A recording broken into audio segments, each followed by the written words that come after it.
Hi guys, எல்லோருக்கும் வணக்கம். இன்னைக்கு நம்ம பார்க்க போகிறது ஒரு வர்ம புள்ளியை பற்றி பார்க்க போகிறோம். அது பேர் என்னென்னா கொம்பேரி வர்மம் அப்படின்னு சொல்லுவாங்க.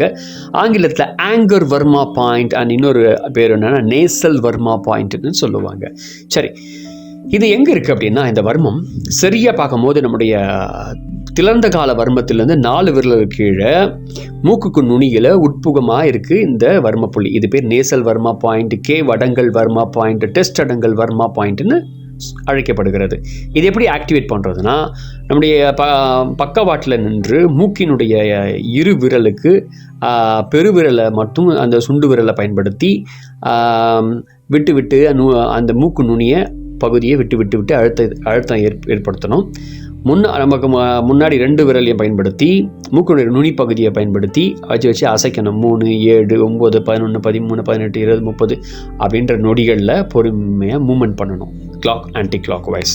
அப்புறம் தடவல் முறையில் மூக்கு நுனி பகுதியை பொறுமையாக தடவணும். சரி, இது எப்படி பயன்படுத்துறது? இதை பயன்படுத்துறதுனால நமக்கு என்ன நன்மை அப்படின்னு தெரிஞ்சுக்கணும்ல.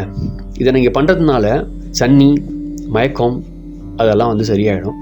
அதுக்கு பிறகு ஜலதோஷம், தும்பல், மூக்கில் சளி, நீர் வடிஞ்சிக்கிட்டே இருக்குன்னா இதை பயன்படுத்தினா உடனே சரியாயிடும்.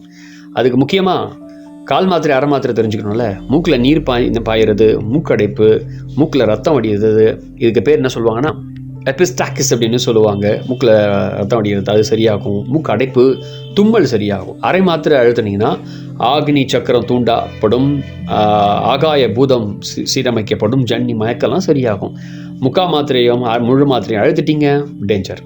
முக்கால் மாத்திரை என்னென்னா, முக்கால் மாத்திரை அழுத்த மூக்கில் ரத்தம் வர ஆரம்பிச்சிடும், கண்ணு சவக்க ஆரம்பிச்சிடும், கண்ணில் அப்படியே தண்ணி ஓட ஆரம்பிச்சிடும், மூக்குலேயும் தண்ணி பெருக ஆரம்பிச்சிடும், முகம் வேர்க்க ஆரம்பிச்சிடும், மசில்ஸ்லாம் அப்படியே தளர்வாக மாதிரி ஆரம்பிச்சிடும்.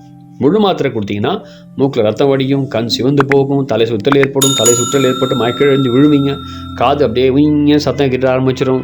அப்புறம் உடம்புல காதில் தடிப்பாக வீங்கிடும் காது. அப்புறம் ஜன்னி மயக்கம்லாம் ஏற்பட ஆரம்பிச்சிடும். இது எவ்வளோ டேஞ்சராக இருக்கக்கூடிய ஒரு விஷயம். முக்கால் மாத்திரை, முழு மாத்திரை இதெல்லாம் அடிமுறைக்கு பயன்படுத்துவாங்க. ஆனால் அடிமுறைக்கு பயன்படுத்துகிற நாம அதை எப்படி சரி பண்ணணும்னு தெரிஞ்சிருக்கணும். சரி பண்ணணும் தெரிஞ்சுன்னா முக்கால் மாத்திரை, முழு மாத்திரை பயன்படுத்திக்கலாம். அது பக்கம் போகவே கூடாது. மருத்துவம் மட்டும் அரை மாத்திரை, கால் மாத்திரை, அரை மாத்திரை மட்டும் பயன்படுத்தினா போதும். சரி, இந்த வர்ம புள்ளியை எந்த ஒரு லேட் கம்ப்ளீஷ், அதாவது அந்த கம்ப்ளைண்ட் எதுவும் கிடையாது. முடிஞ்ச அளவு பொறுமையாக அழுத்துங்க, விட்டு அழுத்துங்க. ரொம்ப நாள் தொடர்ந்து அழுத்திட்டு இருக்காதிங்க. ஒரு நாள் 2-3 நாள் விட்டால் கூட பரவாயில்ல, பிரச்சனை இல்லை.